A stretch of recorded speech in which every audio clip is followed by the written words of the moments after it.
out there in internet land. This is episode 25 of the F1 Chat for 2023. This was the very final race, race 22 of the 2023 season. I'm your host, Phil Lamington. Seated to my left is a man who is with Devo this weekend. That's JB. It was flat. Actually, I think we finished ahead of Aston Martin in the constructors, so we're okay. Yes, you did. Yes. Yes. It was alright. It wasn't what I expected, but it was enough. And a man who's returning from his voyage through the wilderness with Sogan Largent. It's Longhorn. How are you? Yeah, I'm not too bad. Not too bad. You've returned like Jesus. Like Jesus Christ.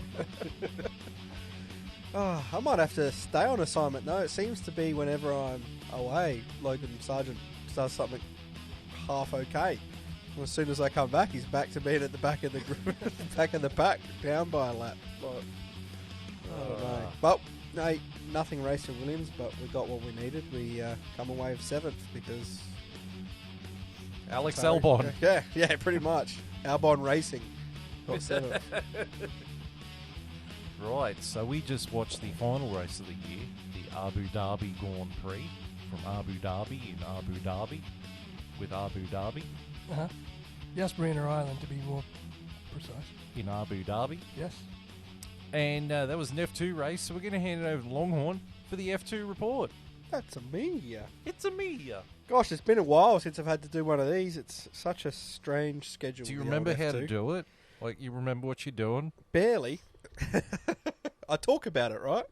Is that what I do? I just thought you tripped through the wilderness with Sogan Large, and it might have altered your mental state. So yeah, hasn't been great. Let's be real. Over the course of this season, it's been a real low point. Yeah. But here we are. So the last race of the F2 season. The title decider between Théo Pourchaire, currently leading, and Frederick Vesti in second place. We started with a sprint race, as all F2 races have one. Yay for me. Where Frederick Vesti, we actually had a cracker sprint race. We actually had a really good sprint race. Frederick Vesti dropped back to 4th on the first lap. It was a cracker first lap. Like the top 4 cars were just into battling all the way till like the 3rd lap, where Vesti settled in 4th, but then he made a comeback and come back through to win the race, which kept him in the championship hunt for the feature race. Wow. He had to win that to get enough points, and Théo Pourchaire had to come, I think, could only score a point or two, which he did. He only scored a point in the sprint race, so it made it interesting going into the feature race, and our top 3 for the sprint race was Frederick Vesti. He won the race. Enzo Fittipaldi comes second, and Richard for sure got the last podium place, which took us into the feature race, in which, let me just get to my pictures.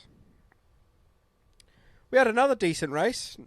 No incidents like we usually get in Formula 2, which is strange considering they've just had like the last 2 months off. You'd think they'd come in a bit rusty, but funny enough, they all look probably the best they've all looked all year. They're all rested and refocused. Yeah, they were all great. They got the caffeine out of their system. Yeah. I've got to mention as well, in quali, our pole sitter was young Australian Jack Doohan. Yes, go kid. So he had a great weekend to finish off his F2 career, because I don't know if you've heard, but he's come out and said he's not going to race F2 next year, which is a kind of a strange call for me, but I'm assuming Alpine's got something else lined up for him to race next year, whether it's Super Formula. Does he have an actual contract with Alpine? He is the reserve driver for them. It is. That's like what he's going to focus on. Proper contract. Is it written on toilet paper like Oscar Piastri's one?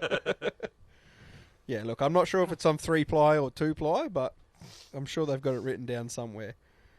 But that was the start of a great weekend for Jack Doohan, because he actually took out our feature race. He was the winner for the last race, in his last race. Good on him. Jack Doohan. So, yeah, Woo. Great race from him. He led from start to finish. He looked awesome. It's just kind of sad not to see him race next year, as I think he would have put up a good fight. Our top 10 for that race was Victor Martins in second, Frederick Vesti in third, Ayuma Iwasa in fourth, Théo Pourchaire in fifth, which is important, Arthur Leclerc in sixth, Dennis Hauger in seventh, Isaac Hadjar in 8th, Kush Miney in 9th, and Jack Crawford in 10th. And that takes us to our points to round out the season, with Teo Pocher becoming the F2 champion for 2023. Good job. Despite Frederick Vestey's best efforts, which were pretty great to get third in that last race, it wasn't quite enough to bridge the gap, as Teo Pocher finished on 203 points, with Frederick Vestey coming second in 192 points. Jack Doohan rounded out the podium for the Drivers' Championship in third with 166 points. So that great last weekend for him, as he just overtook who was in third place, who's now in fourth, Ayumi Iwasa, who finished on 165 points. In fifth, we had Victor Martins, who was the F3 winner last year, in first year in F2, coming fifth, so fifth in his first season. Nice start there. 150 points. In sixth, we had Oliver Behrman, who I believe had an FP1 practice session this weekend in the Formula Ones. Yes. Comes sixth with 130 points. In seventh, Enzo Fittipaldi with 124 points. In eighth, Dennis Hauger, 113 points. In ninth, Richard Verschure with 108 points. And to round out the top 10 was rookie Zane Maloney with 96 points, who obviously was his first year in F2, so a decent year from him too. And that basically rounds out the Formula 2 for 2023. Teo Pocher is your champion. Congratulations, Teo Pocher. I have to say this though, Teo Pocher being F2 champion with and I use this totally sarcastically, the quality of the racing in F2 this year, it almost feels like him being F2 champion is just getting a toy with your Happy Meal. It was a very underwhelming year for Formula 2. Yeah, very underwhelming. Considering the talent that's come out of that in the last 5 years. Oh, I think the only really talented driver that's there is the one who's declared he's not going to be there next year, and that's Jack Doohan. Yeah, I agree. As much as Doohan didn't have the consistency over a full year to win it, I think he was easily the most talented this year. So yeah. So yeah, that's the F2 report for this year. So now we're going to hand it over to JB for the F1 report. Right. The big boys. 2023 Etihad Airways Abu Dhabi Grand Prix from Yas Marina Circuit on Yas Island. Lap 1. Max Verstappen starts on pole position alongside Charles Leclerc. Max Verstappen leads into turn 1. Lando Norris passes George Russell for 4th. Charles Leclerc has a couple of cracks at Max Verstappen for the lead of the race, but the Red Bull driver holds on. Lap 3, Sergio Perez dives under Lewis Hamilton for 9th. Lap 7, Daniel Ricciardo is told by his team that he may have a visor tear off in his brake duct. Lap 11, George Russell passes Oscar Piastri for 4th. Lap 12, Sergio Perez passes Pierre Gasly for 8th. Lap 14, Oscar Piastri pits for hard tyres. Lap 15, Lando Norris has a slow pit stop, falling behind George Russell in the process. Lap 16, George Russell passes Alex Albon for 9th. Max Verstappen pits for hard tyres. Lap 18, Charles Leclerc and Sergio Perez pit for hard tyres. Lap 19, Max Verstappen passes Carlos Sainz for 3rd and the effective race lead. Lap 21, Max Verstappen passes Lance Stroll for 2nd. Lap 22, George Russell passes Carlos Sainz for 5th. Lap 23, Lando Norris passes Carlos Sainz for 4th. Lap 25, Sergio Perez passes Fernando Alonso for 6th. Lap 27, Sergio Perez passes Oscar Piastri for 5th. Lap 36, Charles Leclerc pits for hard tyres. Lap 39, Oscar Piastri and Carlos Sainz pass Esteban Ocon for 8th and 9th respectively. Lap 42, Lando Norris passes Yuki Tsunoda for 5th. Lap 43, Sergio Perez pits for hard tyres. Lap 44, Max Verstappen pits for hard tyres. Lewis Hamilton is noted for a pit lane infringement. Lap 46, Fernando Alonso passes Carlos Sainz for 8th. Lap 47, Lando Norris and Sergio Perez touch, Lando seeming to take the position off the track. Lap 48, Sergio Perez passes Lando Norris for 4th. Lap 51, Sergio Perez is handed a 5-second time penalty for causing a collision with Lando Norris. Lap 54, Sergio Perez passes George Russell for 3rd. Lap 57, Carlos Sainz finally pits, falling out of the points. Lap 58, Charles Leclerc gives up second place to Sergio Perez to try and keep him ahead of Russell with his penalty, but it doesn't work and Mercedes takes second in the Constructors' Championship. Max Verstappen wins the Abu Dhabi Grand Prix and becomes the first driver ever to lead 1,000 laps in a single season. His total was 1,003. And becomes the third driver in Formula One history to complete every lap of every race in a season, along with Michael Schumacher in 2002 and Lewis Hamilton in 2019. Max Verstappen gets fastest lap. Yuki Tsunoda gets driver of the day. In fourth place was Sergio Perez for Red Bull. Fifth place was Lando Norris in the McLaren. Sixth place was Oscar Piastri in the other McLaren. Seventh place was Fernando Alonso in the Aston Martin. Eighth place was Yuki Tsunoda in the AlphaTauri. Ninth place was Lewis Hamilton in Mercedes. And 10th place was Lance Stroll in the Aston Martin.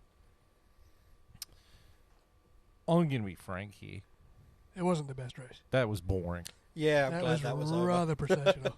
I mean, it did get interesting when Leclerc put his thinking hat on and was like, if I let Perez pass and he gets a bit of a lead and I stay with him, he could jump George Russell. He could That was extend interesting. the 5-second gap, yes. The problem was, I think it was a lap too late. Yeah, it was. Yeah, you shouldn't have done it on the last lap. But it was a really clever manoeuvre. It just didn't work out. If you'd asked me 6 weeks ago which is going to be the better race, Las Vegas or Abu Dhabi, not a chance in hell I would have said Las Vegas, but here we are. It was a really flat end to a pretty good year. Yeah, but the thing is, and I know everyone talks about 2021. I mean, ask Toto Wolff. Other than the safety car incident in 2021, that was a flat race as well. Yeah, it's very processional. I think just Abu Dhabi in general is just a flat race. The DRS train that forms in this race, it did it in 21 as well, I believe, but the train it forms from, like, in this race, it was from 5th to 12th, where you've got every car within just under a second of each other, but not been able to do anything. And you just watch time management for 20 laps. It's not really what we want to see, I don't think. The worst part about it is this is supposed to be the last race of the season. Yeah, you want some kind of... Like if you had ended at Vegas, that's exciting in the end. That would have been exciting, but this is kind of a bit of a dampener on a year where it's like... I suppose going back to 2021 is that that was kind of manufactured. I'm not agreeing with Toto and Lewis and how they got screwed or whatever. But if it wasn't for the drama at the end, it would have been a damp squid of a race. 100%, yeah. And I just don't think Abu Dhabi should be the last race of the season. No. I think it should go back to Brazil. I think they need to get rid of one of the Middle Eastern races and bring Abu Dhabi back to swap with whichever one they take out and finish on either Brazil or maybe Vegas if they want to still have it at the end of the year. I'd like it. Put Abu Dhabi somewhere in the middle of the year. Yeah. 100%. Get Melbourne to finish it. Yeah. Yeah. Yeah, because, I mean, Happy with that. Adelaide used to be the last race. And it's not like we're special first anymore. We're like now third, so it's not like we've got a... You know, it's not like we're the first race anymore or anything like that. The entire season is bookended by Saudi Arabian races. Bahrain and Abu Dhabi, and it doesn't work. It really doesn't. You know, it's just... I think Melbourne would be a good way to close the year, to be honest. Yeah, it would. Yeah. It'd be great. You can Great drink way. in Australia too. You don't have to worry about Abu Dhabi. You just go straight to the pub afterwards, boys. Bloody oath. Well, there was a guy drinking champagne. Yeah. Okay. But, it was a damp squid of a race. It was really a letdown. Yeah. The only exciting thing for me was seeing if Yuki Tsunoda could somehow get 6. Not that I wanted him to, because it would have meant Williams would have gone down to 8th in the championship. But that was like really the only thing for me. I was like, have they got the strategy right? Because he went on a 1-stop compared to everyone else, really. And it was like, to me, that was the only thing I was like, let's see how this pans out. Otherwise, everything else, I was like, there's nothing happening. Yeah. It was just... nothing to really watch this for. It was the epitome of meh. If you want to encapsulate what this race was, after the race, Charles Leclerc asked Ferrari if he could do a burnout, and Ferrari said no. Yeah, That is what this race was. 100%. There's the quote. He's like, "Can I do a burnout?" And they're like, "No." And then he's like, "For fuck's sake, first this, and now I can't do a burnout." It's like if you ask that question, did you enjoy this race? No. For fuck's sake. Oh, for fuck's sake, can I not get an enjoyable race at the end of the year anymore? 2021 seems so long ago now. It does. Actually, I think it's because only the winner is allowed to do the burnout. I think that's Or if actually you're retiring. yeah, Yeah, right. yeah. So yeah, So it's not necessarily the constructors saying no, it might be a rule within the FIA Yeah, or something. yeah. It'd be weird doing a burnout after you didn't get second in the constructors. After your big brain move looks absolutely stupid. Yeah, now. you didn't achieve what you wanted to achieve at all. Yeah, It's like, well done, you gave up second place to Sergio Perez, but it didn't help. that'd be like And Logan you ended Sargent doing a burnout at the end because he made it to the end of the season. he got a point. Yeah, He got a point. Just cause. you guys remember that time I got a point? Right. So the key drivers. My first key driver was Charles Leclerc. Yeah. That move at the end where he's like, if I let Perez in front, it was a great idea. It would have worked if he'd done it a lap earlier. Yeah, He would have gotten away with it too if it wasn't for you pesky kids. And your dog. Yeah, he did drive a very good and smart race, and he did have a very solid weekend all weekend. He had good pace, unlike Carlos. Carlos had nothing all weekend. Oh, Carlos kept putting it in the wall. Yeah. Next key driver was George Russell. mm-hmm. Yeah, he had a good solid, weekend. Solid weekend, solid race. Yeah, he was quick. Yeah, Did what he needed to do for Mercedes to get them to wrap up second. yeah. Next key driver was Lando Norris. Yeah, he scrapped all right at the start of the race. He was up to P3 for a while. Yeah, He had his hands full. yeah. Him. Got turned in on Sergio Perez, and I don't think Sergio should have got a penalty for it. And I think it was a racing incident more than anything. I actually think Lando should have had to have given the place back, to be completely honest. But he had a good weekend. My next one was Oscar Piastri. Had a Yeah. solid weekend Yeah, he recovered well. and flew under the radar. Yep. Did his job. Got some points for the team. Yeah, P5, P6 was a solid enough finish. Mm-hmm. And my final driver is Yuki Tsunoda. Driver of the day for sure. Yeah, Yeah. he was driver of the day. He's good at this Absolutely. track. I'm pretty sure he finished fourth in 21 Abu Dhabi, which was his best ever result. And then, today looked like he might have been on to closely match that. 21 or 22? I thought it was 21. No, I think because this is his second year in F1. That's his third year. Is it? Mm-hmm. I don't know. Maybe. Well, yeah. Anyway, Yeah. he got a fourth at this track within the last couple of years. And he didn't swear. Yeah. Unfortunately. Yeah, he put in a great race. He did everything AlphaTauri could have asked of him. And if they had maybe tried the two-pit strategy instead of the one, maybe he might have been closer to that sixth position that he qualified in. Then who knows? Either way, I think he did a great job with what was put in front of him. All right, now we get to the dumbasses.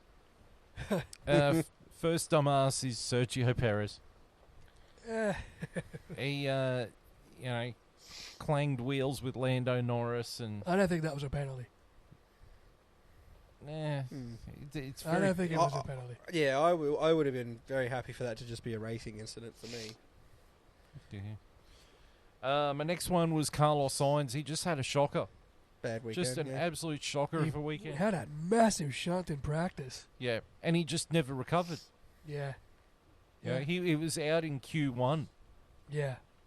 Yeah, he just had an absolute shocker. Yeah. Could it have just been because of that accident in practice? Maybe they just chucked on old bits and pieces, parts to get through the race, and maybe that stuffed him. Yeah. Come quali and race. Jesus. Long season, man. Yeah, I know. Long season. It's been a long day, long season. Next one, I'm going to go from the Australian shit town power rankings here do the equivalent of Port Pirie. Sogan Largent, Still because he's shit. still still shit. Still shit. Yes, he is. And he's still there for some reason. I'm going to go with Carlos Sainz because he ultimately cost Ferrari second in the championship. I'm not finished. I don't care. I'm taking my claim The now. vote is in, okay? The tribe has spoken.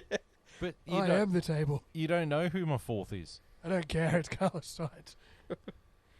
Because my fourth was Toto Wolff. Nah. Constantly bitchy all weekend about 2021. Every Like- time he comes here, it's just PTSD. Yeah. He just doesn't shut up about it, does he? It's another reason why we need to move this race to just less meaningful time so that we don't have to hear about it, or at least we lose it in the weeds. You know what I mean? Not finish the let's season be on real, hearing this- him whinge about it. This race was only like, important for about 3 people. Yeah. The championship's over. It was like Williams and AlphaTauri, Yeah. and it was like McLaren and Aston Martin, and Ferrari and Mercedes. No one else gave a shit about this race. Nah, no one cares. We're just like, whatsoever. we're just racing so we can go home. Yeah. Just get it over and done with. Pretty much. Carlos Sainz cost Ferrari. Yeah, I'm If gonna he- go. I'm gonna if Carlos he'd got Sainz because any same reason. form of points, if he'd even gotten 1 point, I think what was the gap in the end? 3 points. So he had the car to finish 7th. 8th. When he was sitting 10th, they were winning, weren't they? Yeah, Yeah. when he was Yeah. sitting 10th, it was enough for them. To have the points. Yeah, but because he just had a shocker of a weekend, And they pitted him on the second last lap. it had to because he went hard. He had to put mediums on. Mm. He did the same thing Oscar Piastri did in Vegas. He had to put mediums on at the end. Well, he's been... I've been outvoted because I was going to go with Toto Wolff. Nah, But Carlos Sainz. Sainz. Carlos Sainz cost Ferrari second in the championship. Yeah, that's why I'm gonna go for it too. All right. Okay, so Carlos Sainz wins it in the last race. All right. News items. First news item, Teo Pourchaire is the F2 champion. Woo! Wow, he has got a face like a kicked-in knee. He really does. He's got a proper 5-head too going Oh, on. my God. You could play a game of cricket on that forehead. Proper 5-head. Look at that list. Yeah. Rosberg, Hamilton, Glock, Paterno, Hulkenberg, Maldonado was champion. Rover Grosjean, Valsecchi, Lima, Jolly and Palmer, Jolly Stoffel- off. Stoffel Van Dorn, Yeah, Pierre that's the Gasly, dessert. Oh, it's the dessert. Yeah. Stoffel Van Dorn. Charles Leclerc, George Russell, Nick De Vries, Mick Schumacher, Oscar Piastri, Felipe Drugovich, and now Teo Pourchaire. And it's funny because, like Timo Glock, all he did was help Lewis Hamilton win the championship in 2008. Yeah. That's the only thing he was ever remembered for. Pantano, he went to IndyCar. Yep. Hulkenberg still hasn't been on the podium. Maldonado didn't meet a Crashing. wall that he didn't like. Did win one race though. Last Williams F1 race winner. He goes down in the Hall of Fame, okay, He Phil? does. He absolutely does. Grosjean cooked himself. Thought he'd do a Nicky Lauda. Crash King of 2012, but then was really good in 2013. Valsecchi, I've never heard of him. Lima, Never heard of him. Jolly off. He does this Sky Sports pad for F1 TV now. Yeah, because when he drove was- F1, he spent he more was time in the shit. grass than anything else. The dessert, Stoffel Van Dorn. He's been a reserve driver ever since, hasn't he? Stoffel Van Dorn, he drove for McLaren for 1 year Yeah. and was shit, so we turfed him.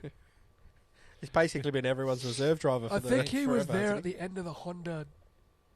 Yeah. He was there at the end of the Honda thing before he went back to Renault. Yeah. Actually, he lost his No. seat to Fernando Alonso. No, No, he lost his. He No, came he in drove with Fernando after Alonso, after didn't Jensen Button retired. Yeah, Stoffel Van Dorn. He was the last. Him and Button were the last two drivers before Mercedes came back into the All right, Supplied yeah. He engines. was there in that shit period. he? Mm. Yeah, but the shit period was the next year when they brought Alonso in and put Honda engines in it. That was the shit period. You know, McLaren's store still has a Stoffel Van Dorn hat for sale on their website for about $7. I'm going to buy one, eh? I'm going to start wearing that, I reckon, everywhere. They were just like, what the fuck? It's like when I went to the Singapore Grand Prix and there were two people down the front in Caterham shirts. Oh, wow. I didn't even know they sold Caterham shirts. So at the Brazil GP, I saw someone in an AlphaTauri shirt. The first person I've ever seen in the crowd. Wow. Yeah. It's like wearing like I mean, unless it was like one of the pit crew or something that's just gone Just out in to the get a crowd. feed. But just gets busted on the way back on the hot dog. Yeah. It's like, I'm not actually a fan. Yeah, no. Hey, who is that IndyCar driver you're super pissed with? Alex Palou. Oh, right, yeah. champion. I kept thinking it was Pato Award. so do did I was, no, I was no. like, when he was in free practice, I was like, I thought McLaren hated him. No. We had Alex Palou, the champion. Right. He was going to be Pato Award's teammate next year. That's right. And he went back to Chip Ganassi. Yes, he did. The next news item, because I'm going to move right along. Next news item is that Brody Kostecki is the Supercars champion. Yeah. Drove awesome. Beat Shane Van Gisbergen in his own game. Yeah, it was good. It was a really good year for him. He sort of came from relative obscurity a couple of years ago. Now he's the number one driver on the planet. In the planet of supercars, I guess. The planet of Australia and New Zealand. The planet of bogans. Bagans. And now Shane Van Gisbergen is leaving supercars to go to NASCAR. Well, yeah, we'll see him back in a couple of years. I don't know, man. He went to NASCAR and won his debut race. Yeah, but I mean, look at Marcus Ambrose. Yeah, good at street courses, but not at ovals. Yeah. All right, next one. McLaren and Mercedes extend their engine deal until 2030. Yeah, That's got to be good news for McLaren. They're joined at the hip, I guess. Yeah. The only thing missing now is that McLaren needs to go back to the black and silver with West on the side. I don't think we're allowed to use West sponsorship Or anymore. Vodafone and the red trim around it, the fluoro red. Yeah, well, we can go to Vodafone. Does Vodafone still exist? They probably don't No, anymore, do they? no, they No. don't. I don't think they do. Outside, I think it's New Zealand. They've gone the way of the Optus telephone network. Yeah, off. Off. But no, I think that's a good deal for Mercedes. I think it's If it ain't broke, don't fix it. it's Join at the hip, these two. it's very much a better deal than what Williams have got. Yeah, 100%. Because I mean, McLaren still makes their own car. It's not like a Haas Ferrari type deal. Mm. You know, it very much is they're just getting a power unit and then slapping their own shit on it, making their own car. Yeah. And to be frank, if McLaren had the car they've got now at the start of the season, they would have decimated Mercedes. They We would have been made second in the championship. Yeah. or look third behind Ferrari. You would have won a race, I reckon. Oh yeah, we would have won one of the early races. No, not quite. Not quite. I reckon they would have, yeah. They would have come close, but the Ferrari would have pipped them at the post. That happened in Singapore. Yes, correct. But no, I think that's a good deal. Yeah, me too. I'm not upset about it. Next news item. Franz Tost, the team principal at AlphaTauri, has finished up at his time in F1. He's going into He's retirement. retiring. Yeah, good on him. This was his last race. He's retiring. He'd been with the team since pretty much day one, which was 2007, when Red Bull bought the Minardi team, rebadged it as Toro Rosso. Yeah, good on him. He's had a long and illustrious career. Here's a good trivia question. All right. 2007. I think 2007 was the first year of the V8s. What engines were Toro Rosso running in 2007? Fords, weren't they? No. Mecha Chromes. No. Honda. No. 2000 when? 8? 2007. 2007. What were they running? I don't know. Renaults? You got me beat there, buddy. They were still running the previous year's V10 Ferrari engines with rev limiters on them. Really? Wow. Because the buyout happened so late that they couldn't get current gen V8 Ferrari engines, so had to use leftover V10 Ferrari power units, but had rev limiters put on them. Wow, that's crazy. Yeah. Holy shit. Yeah. And now look at them. They're like 8th in the constructors. And What a rise. and here's another trivia point about Toro Rosso, AlphaTauri. Racing balls. They got their first team win before Red Bull got their first team win. Yes, Sebastian they Vettel, did. wasn't it? It was Sebastian Vettel, Yep. Monza, 2008. Mhm. Yep. And then Mark Webber won Germany 2009. That was their first win, I think. So there you go. There you go. Yeah, so Franz Tost, he looked after and managed as race director at a team principal at AlphaTauri and Toro Rosso. Many great drivers. You Sebastian Vettels, Sebastian Bourdais, Max Verstappen, Carlos Sainz, Yep. Daniel Ricciardo. Daniel Ricciardo, Yuki Tsunoda, Nick De Vries, Alex Albon, Alex Albon, Pierre Brent- Gasly. Pierre Gasly, Brendan Hartley. Sebastian Buemi. Sash- And John Eric Verne. Yep. Who's still racing. Who both of those guys are still racing in And World Endurance. the greatest driver to come out of Toro Rosso / AlphaTauri, Scott Speed. Absolute legend. Absolute legend. So, yeah, to Franz Tost, thank you. Thank you. Enjoy retirement. Speaking of that, the next news item is next year AlphaTauri is going to change its name to Racing Bulls. Racing Bulls. Yes. That's I such thought a it was going to be shit name. Hugo Boss Racing. No, but they've had a American, I don't know who, but some American investment mob has invested some money into them, so they're going to be Racing Bulls. That's the worst name. That is a terrible fucking name. We are all dumber having heard. You tell us this. No wonder the Americans named it Racing Bulls. Yeah. Now I feel more retarded. Oh, God. You've that's watched Billy atrocious. Madison lately, haven't you? In no way have you answered the question whatsoever. Everyone here is dumber, having heard it. I award you no points, and may God have mercy on your soul. That is the announcement of Racing Bulls. Word for word. A simple no would have sufficed. Simple no would have sufficed. We are all dumb over here again. Fred Stoss is like, I'm out of here before this team embarrasses itself. Oops, too late. How long was that? About 5 seconds.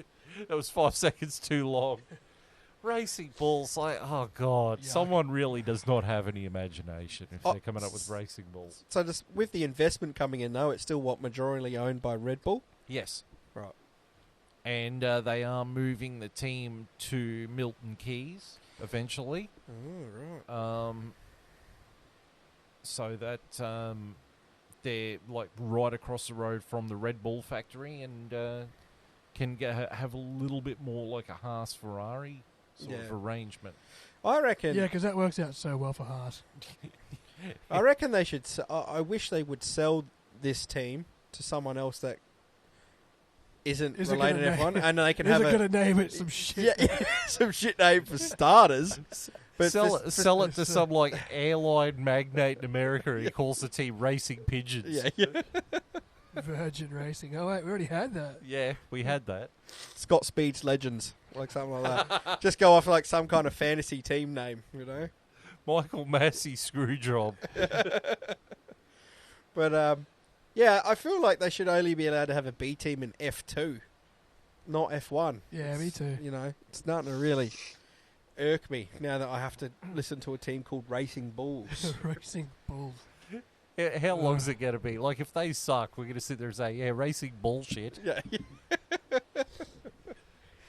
Racing Not Bulls doing aren't the much fastest racing. animals on the planet. What Yeah. are they racing? racing donkey. Yeah. Bloody hell. Surely a rebrand here could go on like Racing Cheetahs or something. It'd be something Racing fast. three-toed sloth. Yeah. Bull is not an animal that like envisions speed at all, does it? Fucking Racing dolphin. awkwardly ambling down the fucking straight. It's like, you remember the movie The Running Man? Oh, vaguely. Yeah, with Arnold. Yes. Wow. Ow. So I read a video game review of it because they made it into a game for the Commodore 64. I actually have it, and it's pretty crap. But this video game review, they said about the Running Man, this game is not the Running Man. This is more like the Steady Stroll bloke. steady stroll balls. When they're coming like 18th or 19th next year. So that's what we got to look forward to. Racing bullshit. Oh, God. Yeah. Great. Lovely. Love that for the F1s. And I think that's it for the news. So, we get to the racing strategy. Oh, it's back. Back this week. It's back. It's back by unpopular demand. We're simply inundated with a letter saying bring it back. You just messaged yourself, didn't you? No, I messaged the group chat. Bring it back.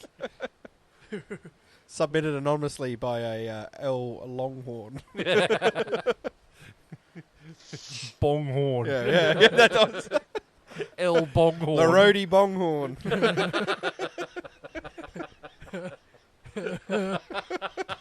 B Longhorn. No, that's too obvious. Brody L.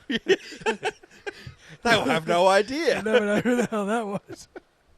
L Bonghorn. Yeah. The pipes are calling. All right, what's the strategy? All Ferrari? right. What are you making us pick apart this week? Alpine. Do you think at the moment we do not think? Do you think Racing Bulls is a good name? No, No. no, we do not. JB, think. you give me reasons why it is. I'll give you an answer. It's fucking not. Because Racing Pigeons was already taken. And we now go to Brody. What's your opinion? Fuck off! You shut the fuck up! Shut the fuck up! Shut it, you fucking waker! Oh, just got demonetised. You dropped the C-bomb on YouTube. Now we're well. nobody. For those was listening, we were making fun earlier when George was asking Toto, this is when we're watching the race, George asked Toto to see how Lewis was going, and already Toto had been telling Lewis how great he is by telling him he's the fastest on track, despite I'd never seen him once have fastest lap. Not once did he get fastest lap during the race. It's like Toto's just saying to Lewis, like, Lewis, you're the fastest here. Just keep going. You know, you're the greatest. 7-time world champion. Like in 2021. Yeah. And then George is just like, so, how we going, guys? You know, how's Lewis going? And they're just like, George, shut up. Just race. Just race, George. Shut up, George. He's just like, how are we doing in the points? Are we still going to win it? George, we're doing fine, George. Just shut up. Fine, George. How's Lewis going? You shut your mouth, George. Lewis is the best. You told me Lewis was going really fast, but I haven't seen him come up on the fastest lap screen all race. What's going on? Are you lying to me? Shut your fucking mouth! Go to bed, George. Just drive the car. Right, Alpine. All right. So, I'm not I can't remember off the top of my head which driver has got his contract up. I think Ocon's contract is up next year. Yes. I think. Ocon's is. Right. So here's the question. Jack doing. All right, JB. What's the positives of keeping Esteban Ocon? There are none. Jack doing did you see? Right, that didn't work. Debunked. Okay. Well, okay. We'll flip the roles then. Longhorn. What's the positives of keeping Esteban Ocon? There is none. Jack doing wants his seat. I don't know why Jack doing isn't racing next year, honestly. Well, he's just not doing Formula 2, so unless he's got... He come out and said that he Formula. doesn't think it's worth doing. He reckons he's already shown enough, and the season could only paint him in a negative light if things don't go right. I don't like hearing that. I'd rather you just have another go at F2, because I think anyone who can spot talent can look at it and go, well, the stuff that went wrong wasn't his fault. He can only control what he can control, and when he could control it, he was great. So, but anyway, maybe we'll see him in Super Formula with... Yeah, I assume so. with Or World Endurance. yeah, with Lawson. And that chick that won Formula Academy. Yeah. That's right. I guess she's going to be there too. Yep. Yeah. Right. Okay. Well, what are the negatives of keeping Esteban Ocon? JB. Well, I don't know if you want continuity, but Mediocrity continuing. well, he hasn't really shown much pace this year. I mean, that's not to say Pierre Gasly hasn't set the world on fire either. But I think Jack Doohan's shown his hand enough to at least be in the conversation now.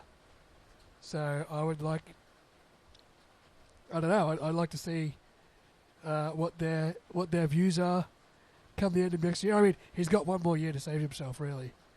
But he's going to have to start showing some talent. All right. Well, JB, what's the positives of keeping Pierre Gasly? I think Pierre Gasly's got more speed than Esteban Ocon. I think Pierre Gasly's the better driver. I said that before he even joined Alpine.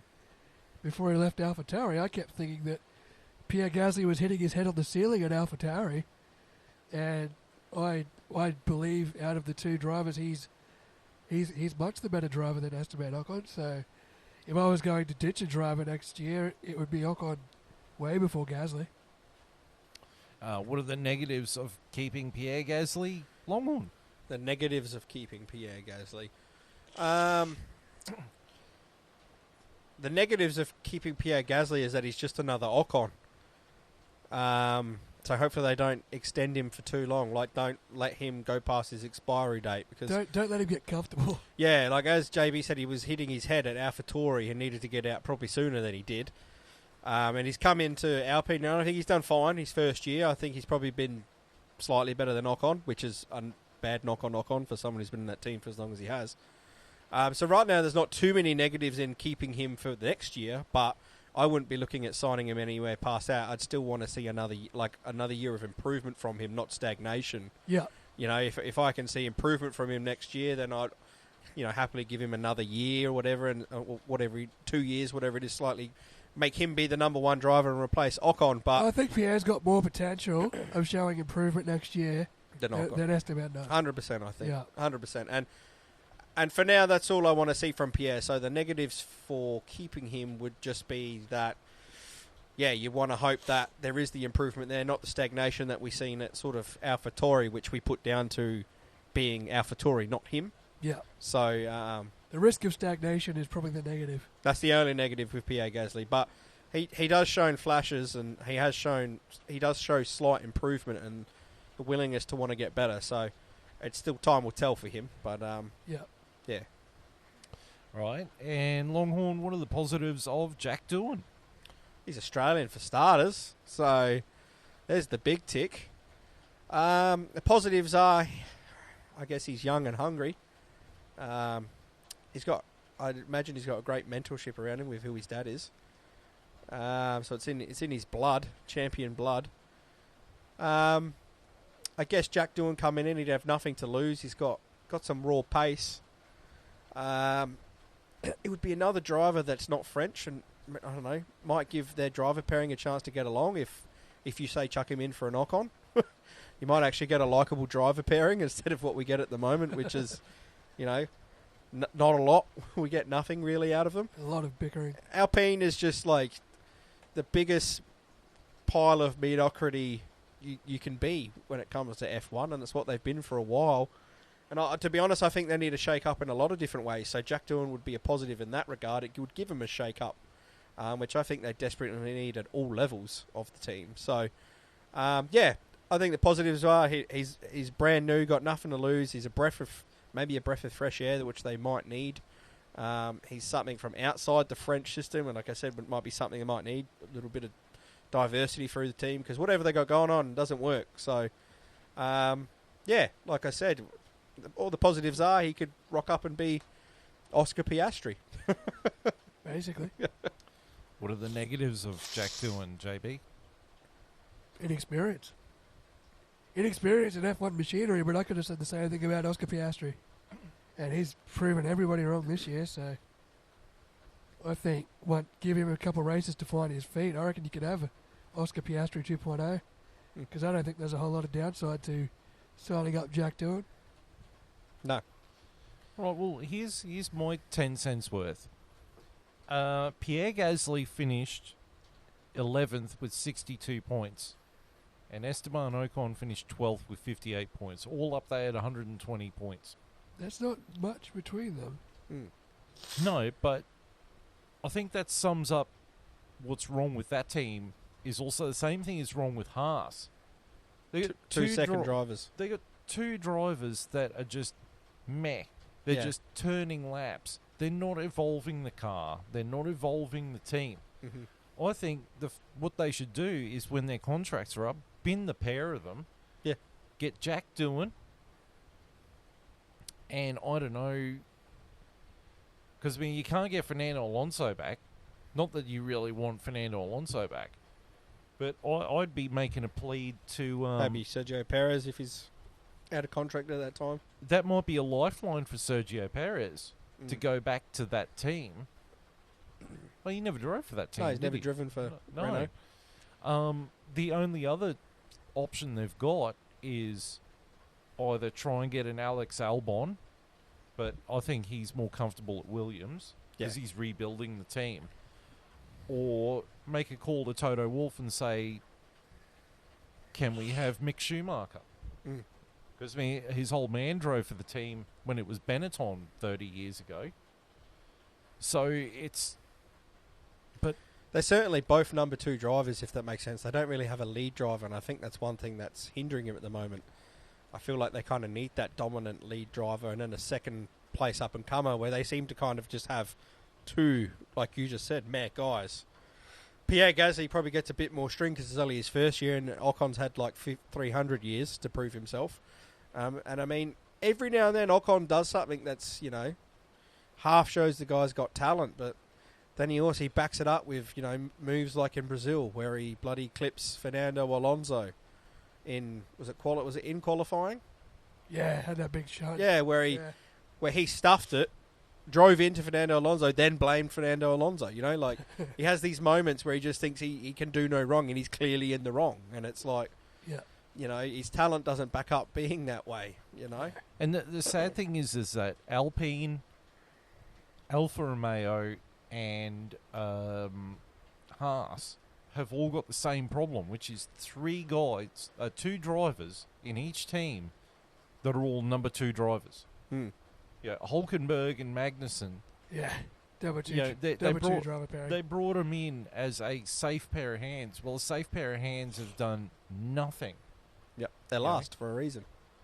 You know, fortune favours the brave. You got to roll the dice. You got to do something. And Haas are not doing anything. Alfa Romeo aren't doing anything. They're just waiting to become Audi. Yeah. Well, this was their last race as Alfa Romeo. Next year, they're back to being Sauber. And then you've got Alpine, where it's got 2 drivers, 2 Frenchmen, that really are nothing special behind the wheel. No, they're not. Particularly Ocon. Ocon is just... you know what Ocon is? He's a tub of butter. It's just a tub of butter. He just sits there, you put your butter on your bread, and then you put something else on top of it. To make it more exciting. Yeah, to make it a sandwich. Yeah. He wouldn't be a bad number 2 if they had a star. Like, if they had Oscar Piastri and him, as long as Ocon wasn't getting in his way, they might have been all right. Well, that was probably going to be the plan. Yeah, they had it sort of there in a sense, and they just stuffed it up. So, yeah. I mean, I think Alpine's problems go from like a board level down, but it definitely shows in their driver pairing the fact that they got these 2 Frenchmen that are very average. I think that because Ryan Reynolds and all these other famous celebrities have bought into the team, I think they need to put their foot down now and go, right, we've invested in this team. We need some changes for us to be competitive. Yeah, you're either going to get serious about it or not. Yeah. Because they've gone backwards. The last 3 years, they've gone very, very backwards. Well, it's not even they've gone backwards. They've just stayed in the same spot. They've stagnated. Everyone else has evolved. They haven't gone backwards. They've just sat in the same spot and go, well, we're promising that we're going to get 3rd in the constructors. It's, you know, they're gunners. Yeah. They're going to do this, going to do that, going to do something else. They would have been great at Pearl Harbor. But you know, in F1, Gunner is not going to get you anywhere. Okay, it's You need to take risks. money talks and bullshit walks. That's it. Okay, so right. So moving on to the driver standings, the last one for the year. Max Verstappen has won the championship with 575 points. Sergio Perez is second with 285 points. Lewis Hamilton is third with 234 points. Fernando Alonso is fourth with 206 points. He is tied with Charles Leclerc, but he has got fifth because he got more podiums, I think. So Charles Leclerc is fifth with 206 points as well. Lando Norris is sixth with 205 points. Carlos Sainz is seventh with 200 points. George Russell is eighth with 175 points. Oscar Piastri is ninth with 97 points. He missed out on cracking a ton. 97. That was a Shane Warne score, wasn't it? It was. Yes. Yeah. In the I remember watching that actually. And Lance Stroll is 10th with 74 points. And in the team standings, Red Bull has got 860 points, nearly cracked 1,000. Domination. Mercedes barely hangs on to second place with 409 points. They get more money, but third place Ferrari gets more wind tunnel time, and they've got 406 points. McLaren is fourth with 302 points. Aston Martin is fifth with 280 points.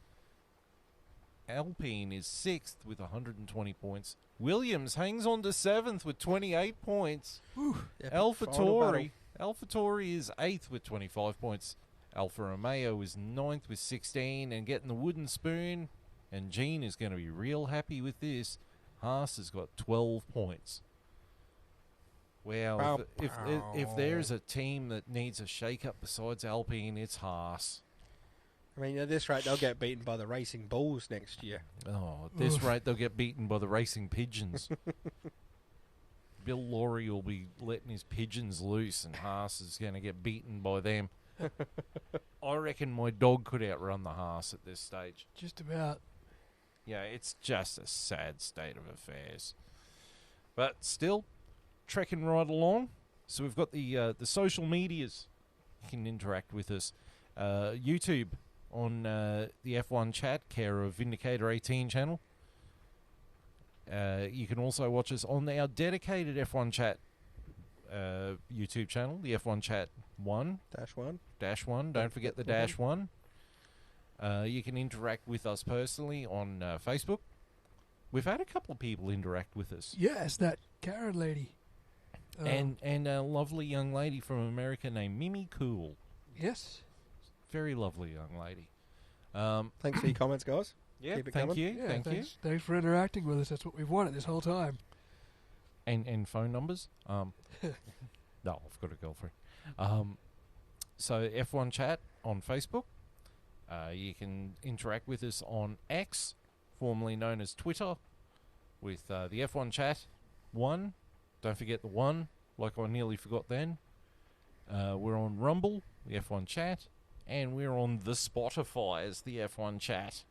That's right. All right, so shout out to Mimi Cool, Sharon Gaber, and Karen No for interacting with us on the Facebook page. Yes. Hello, guys. Thank you for interacting with us. Thank you for being a part of the ride. Yeah. Right. So that is the last race of the season, but it's not the last time you're going to hear us This season. this season, this year. This year. Yeah. So in 2 weeks' time, we're going to do our end of season special. Hell And yeah. I have this sneaking suspicion that Mr. L. Bonghorn is going to do a massive rant. We may have to break it up into 2 episodes. We're gonna have this mystery guest. He sounds angry. This mystery guest. L. Bonghorn. Yes. Yeah, but our end of season. Straight out of Ricky Ponting Cricket 2005, El Bonghorn. Oh, bonghorn. Out of bounds on the phone. Oh, wait, that's AFL on the NES. Yeah, well, look, 2 weeks. Hopefully, I'll be less aviary. Season review, eh? Hopefully, it won't be raining in the background. That was a mighty little downpour, wasn't Yeah, it? it was. Needed it. Oh, it's going to get hot tomorrow, though. Oh, yeah. Yeah. But, yeah, so we're going to have a whole bunch of stuffs. We're going to give out the crown for the biggest dumbass of the year. That's going to be interesting. I'm pretty sure I know who's going to get it. It's pretty much going to be the Port Pirie of Shit Of towns the- of of- yeah. Australia. and many other things. We're going to go through all the teams, break down the drivers. I'm pretty sure that All the good stuff. I'm pretty sure if Longhorn got his hands on Logan Sargent, he would break him down too. Yeah, so we're going to go over a whole bunch of stuff. So that's in 2 weeks' time. If you're a wrestling fan, we're going to be recording a wrestling podcast tomorrow night. Stop the Damn Match. We're going to be reviewing the WWE Survivor Series for 2003. Because we haven't mentioned him, but actually sitting down the back of the room, just sitting in tonight, he doesn't follow F1, but is Shogo, the Yellow Devil, from Stop the Damn Match. Fuck you, Phil! Like he just said. He said he loves me. If he spoke English, I'd adore him more. Yuki Tsunoda, #1 driver. Tsunoda, number one! Yeah. Ching chong to you too, little buddy. All right, I'm going to see you tomorrow. Shogo, SmackDown, #1 announcer. Right, so yeah, we got Stop the Damn Match. That's we're going to film that one tomorrow night, and then we're back in 2 weeks with end of season. But on behalf of JB, the annoying little tick down the back, and Longhorn, thank you for tuning in. We will see you in 2 weeks. Until then, it is goodbye.